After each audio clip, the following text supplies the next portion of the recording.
Cordial salud, tutor Raúl Gonzalo García.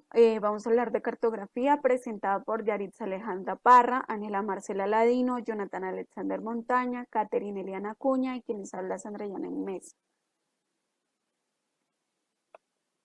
Entonces, los mapas y sus propiedades. Entonces, la cartografía es la rama del grafismo que nos permite exponer o representar ideas de forma y relación bi o tridimensional. Entonces, el mapa es una representación gráfica a una escala que nos permite ver la posición de la superficie terrestre en diferentes escalas, como la que observamos acá, que muestra los rangos y atributos que en realidad se ven. Entonces, los elementos que debe tener el mapa es el título, que es la esencia del mapa, fecha de datos, es la fecha de recolección de los datos, dónde se realizaron, cómo se realizaron, la publicación, entonces mes, día, año, donde se publicó el mapa, leyenda, son símbolos representativos en el mapa, la proyección son características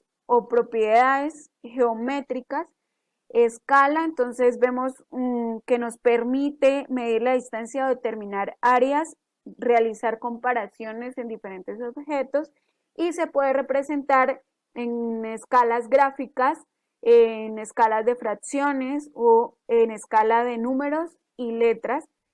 Por último, tenemos lo más importante, pues obviamente el actor de quien realiza el mapa. ¿Cómo calcular la escala de un mapa o plano de escala desconocida? Primero, vamos a seleccionar dos puntos en el mapa. Puede ser el cruce de unas carreteras, la distancia que hay entre un edificio y una iglesia, la distancia que hay entre la unión de dos ríos y medimos la distancia que hay entre estos dos puntos. Vamos a determinar la distancia en metros o kilómetros entre los puntos seleccionados en el paso anterior. En caso de que no tengamos la medida de esta distancia o sea desconocida, esta información la vamos a obtener de otro mapa con escala conocida. Bueno, calcule la escala del mapa. Para este paso vamos a decir que la escala será igual a la distancia en el terreno medida en metros y que la distancia en el mapa va a ser medida en milímetros. Por ejemplo, 10 milímetros a 1.000.000 de milímetros. Vamos a obtener que la escala será 1 a 100.000, ¿sí? Estas medidas que obtenemos calculando la escala desconocida de un mapa la podemos utilizar para determinar áreas, longitudes, perímetros y otras variables que se deriven de esto. Continuando con lo que dice mi compañera, la generalización cartográfica es el detalle en la forma o el tamaño. Cuanto mayor sea la escala, mayor será el grado de detalle que mostrará el mapa y por lo tanto mayor será su exactitud geométrica. Entonces, a mayor escala yo puedo observar mayores cosas, puedo observar carreteras, ríos, lagos, avenidas, entonces mayor será el detalle de cada uno de los mapas de las ciudades. Los mapas y su clasificación. Los mapas están clasificados en mapas generales o topográficos y podemos observar que tienen mayor detalle. Entre ellos también están los cualitativos y los cuantitativos. Dentro de ellos se definen dos conceptos dentro de los mapas generales. En la zona donde se puede identificar la cobertura vegetal, carreteras, esto lo tenemos como planimetría. Y la altimetría es la altura que existe en ella. En los mapas cualitativos y cuantitativos se encuentra una diferencia. Los cualitativos muestran las líneas con un valor constante con el fin de realizar mapas temáticos, identificar el grado de bosque que existe en él por medio de una forma gráfica. Y los cuantitativos, estos encontramos que se destaca su cobertura vegetal, uso de suelo y geomorfología.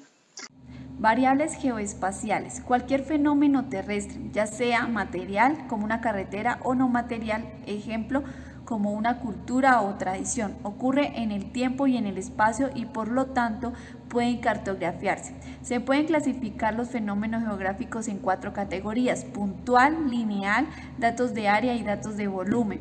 Puntuales. Está relacionada con una localidad o un punto individual, ejemplo, un pozo de agua. Los datos lineales corresponden a la dirección y longitud, ejemplo, una línea telefónica o una tubería de agua. Los datos areales son de naturaleza bidimensional y pueden representar tanto variables tangibles como abstractos, ejemplo, un tipo de clima y un tipo de vegetación. Los datos volumétricos son tridimensionales y expresan una cantidad que se extiende por encima o por debajo de una superficie. Ejemplo, un cuerpo de agua, un pozo de agua. En la imagen podemos ver el uso de cobertura que corresponde a los datos aéreos y a los datos lineales como las vías. Distribución espacial de variables geoespaciales. La distribución espacial de una variable se evalúa desde la perspectiva de su continuidad en una determinada superficie, así como por ejemplo un colegio, una casa o una ciudad están definidas por ciertos atributos y por su localización o posición geográfica. Las áreas adyacentes carecen de dichos fenómenos geográficos. Por otra parte, variables tales como la temperatura y la elevación son continuas, ya que cualquier punto en el área de estudio posee un valor para dicha atributo. Otra característica de las distribuciones espaciales es su tendencia o patrón en el espacio, del cual se clasifican como uniformes o no uniformes. Por ejemplo, la temperatura varía entre San José y Cartago, como se observa en la imagen. Es una variable uniforme porque los cambios no son bruscos, sino más bien son graduables, o sea, de poquito en poquito. Por otra parte, fenómenos como la distribución de la Tierra y las estadísticas socioeconómicas cambian bruscamente. A esto le llamamos no uniformes. Utilizando mapas en análisis cuantitativo. En el siglo XX hubo abundante información geográfica. Esta información fortaleció el estudio de distribución espacial de muy diversos elementos y características del paisaje natural y antrópico. Mapeo asistido por computadoras y análisis geoespaciales. Método Gestalte e inventario integrado de recursos. Algunas bibliografías. Muchísimas gracias.